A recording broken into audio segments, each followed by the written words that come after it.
Hey guys, how's it going? Welcome to the Paint with Lovejoy website. I just wanted to put a quick one together to show that I have this odd size painting, 1 foot by 4 foot, and how to just kind of package it and ship it together. So you need your artwork, protection foam, and stretch wrap.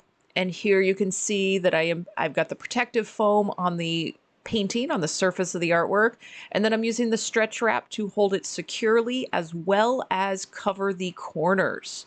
And this is important, especially for shipping, that you want the edges and the corners of your painting protected, because in shipping it is going to move around quite extensively, and you want to make sure that your artwork arrives at its destination in one piece without the artwork being damaged. So I do recommend doing this to all the edges on your odd shaped painting or your regular shaped painting.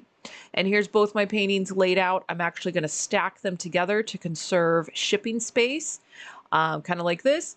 And then I'm also going to redo the edges. I'm going to add another piece of foam there, saran wrap them together, and then I'm going to be saran wrapping the whole edges, the perimeter. Here you go.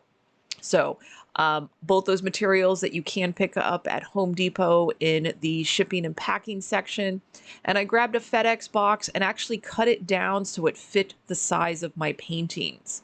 And if you have to make a custom box, you can. And then I like to kind of pull the outside areas in to secure and hold the painting in place, and then wrap the rest of the cardboard around it and secure every single edge with good packing tape. Then I take it to FedEx or your local shipping office, and do make sure that you get your artwork insured wherever you are shipping it. So, hope you enjoyed that quick little demo on odd shaped artwork, and happy painting.